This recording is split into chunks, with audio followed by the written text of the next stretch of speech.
कैसे हो भाई? दुखी हूँ।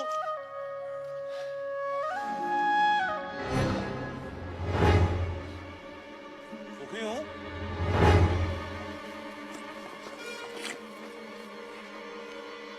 क्या कहा तुमने? सुखी हूँ। अरे सुना तुमने? हमें सुखी आदमी मिल गया। क्या तुम सुखी हो? एक ही बात कितनी बार कहूँ? हाँ, मैं सुखी हूँ। लेकिन तुम्हारी कमीज कहाँ है? कमीज? क्या तुमने राजा की घोषणा नहीं सुनी? राजा को सुखी आदमी की कमीज चाहिए।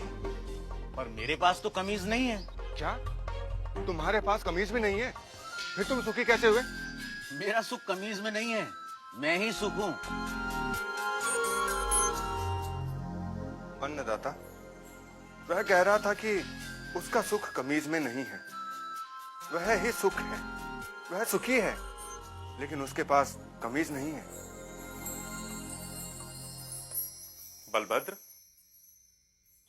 उसे मेरे पास ले आओ। क्यों?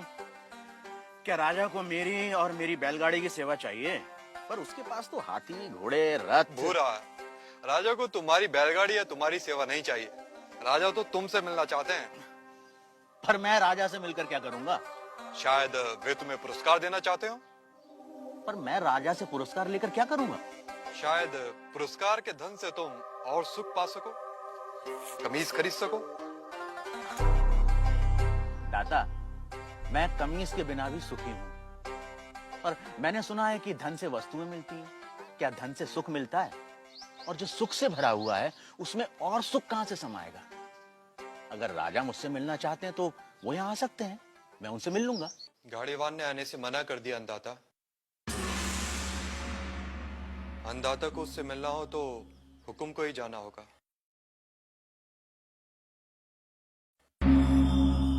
और गाड़ीवान से मिलने राजा अपने मंत्री हजूरियों दासों के साथ गाड़ीवान भूरा के गांव पहुंचा। भूरा, भूरा, भूरा, अभी कहीं नहीं जा पाऊंगा, मेरे बैल सुस्ता रहे हैं। भूरा, अन्नदाता तुमसे मिलने आए हैं। भूरा, कहिए। तुम जो मांगोगे मैं तुम्हें दूंगा। हाथी, घोड़े, दास, दासियां, जो चाहे मांग लो, पर मुझे सुखी होने का रहस्य बता दो। मुझे नींद आ रही है राजा, मुझे सोने दो। राजा हैरान था। दूसरी बार राजा फिर बड़े दल बल के साथ आया। भूरा, भूरा, हाथी, घोड़े, दास, दासियां जितनी चाहे मांग लो, पर मुझे सुखी होने का रहस्य तो बता दो। राजा, हाथी, घोड़े, दास दासियों के बिना भी मैं सुखी हूँ। फिर कभी आना। तुम्हें क्या चाहिए भूरा? मांग कर तो देखो। मुझे सुखी होने का रहस्य तो बता दो।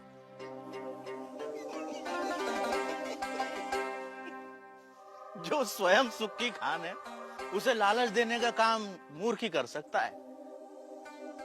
जा राजा जा, फिर कभी आना।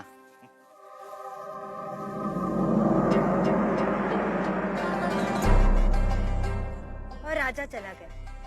उसे समझ नहीं आया कि गाड़ीवान भूरे को क्या चाहिए था। कि अचानक राजा एक दिन अकेले गाड़ीवान के सामने आ खड़ा हुआ।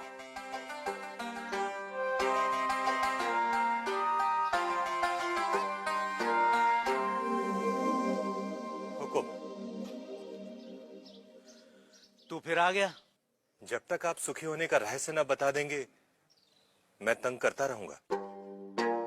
मेरी पीठ खुजा सकेगा? हाँ मालिक। ला, खुजा। रहने दे, रहने दे। ठीक से बैठ जा, बैठ ठीक से। पहले ही अपने दिखावे का बोझ छोड़कर आता तो मेरी पीठ खुजलाने से बच जाता। पूछ, क्या जानना चाहता है? यह कैसा रहस्य है कि जिसके पास सैकड़ों कमीजें हैं वह सुखी नहीं है, और जिसके पास कोई कमीज नहीं वह सुखी है? राजे, सुख का कारण कमीज नहीं, आत्मा है। जो यह जान लेता है कि सुख का कारण भीतर है, उसे सुखी होने के लिए बाहरी वस्तुओं की जरूरत नहीं पड़ती। पर मन तो हमेशा सुख के लिए बाहरी वस्तुओं के पीछे भागता रहता है। इसीलिए राजे, जो अपने आनंद स्वरूप आत्मा को जान लेता है वह वस्तुओं के पीछे भागना बंद कर देता है। मैं समझा नहीं। राजे, आनंद आत्मा का स्वरूप है। आत्मा अनंत है, इसलिए आनंद भी अनंत है। आत्मा के स्वरूप के कारण व्यक्ति स्वयं से हर क्षण प्रेम करता है। क्या कभी सोचा है कि व्यक्ति बूढ़ा हो जाता है, बीमार हो जाता है, इंद्रियां साथ छोड़ रही होती हैं, मौत द्वार खटखटा रही होती है, फिर भी आदमी जीना चाहता है? क्यों? क्योंकि हर व्यक्ति स्वयं से हर क्षण हर समय प्रेम करता है। यदि दुख स्वयं का स्वरूप होता तो क्या मनुष्य कभी स्वयं से इतना प्रेम करता? कभी तुमने सोचा है कि कभी कभी आत्महत्या का विचार क्यों आता है? नहीं मालिक। क्या है आत्महत्या का विचार? क्यों भावना के वश में आदमी मन, बुद्धि और शरीर आदि को खत्म कर देना चाहता है? क्योंकि आत्महत्या का विचार भी आत्म प्रेम को ही व्यक्त करता है। जब व्यक्ति दुख और दुख देने वाली स्थितियों से छुटकारा नहीं देखता, तब वह अज्ञानता में आत्महत्या को ही दुखों से छुटकारा पाने का रास्ता समझता है। इतना है मनुष्य का स्वयं के प्रति प्रेम कि वह अपने अस्तित्व को भी समाप्त कर देना चाहता है। सुख भीतर है तो मनुष्य बाहर संसार के पीछे भागता क्यों है? क्योंकि वह स्वयं से प्रेम करता है। मनुष्य जिसकी भी अभिलाषा करता है, चाहे वह धन हो या वैभव, पत्नी, पति या पुत्र हो, वे सिर्फ उपकरण हैं जिनकी अभिलाषा मनुष्य स्वयं के सुख के लिए करता है।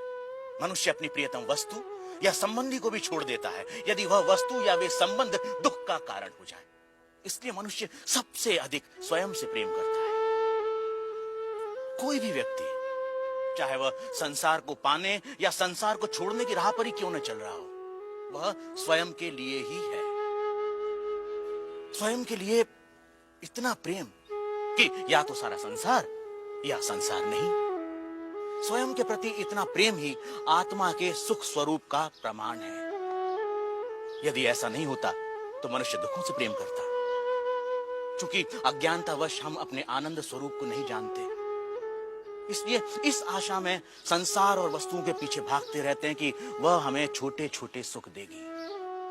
यह ठीक वैसा ही है कि जो सुखों का स्वामी है, राजा है, वह खुद को भिखारी समझ दूसरों से इसकी उम्मीद करता है।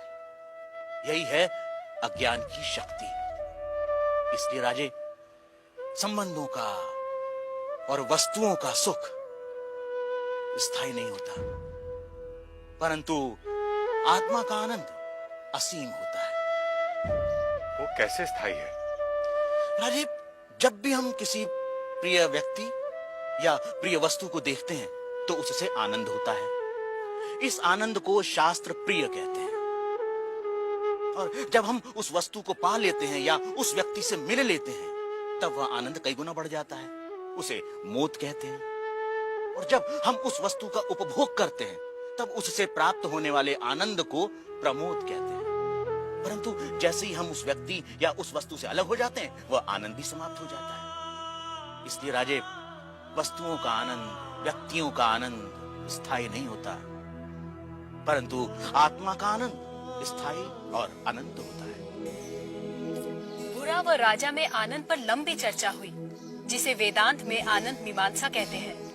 सात्विक आनंद, राजसिक आनंद, तामसिक आनंद से लेकर अलग अलग प्राणियों और अवस्थाओं में आनंद की अनुभूति और उसके कारणों की बुरा ने मीमांसा की। पर अंत में राजा ने वह प्रश्न किया जो इस समय हम सबके मन में है।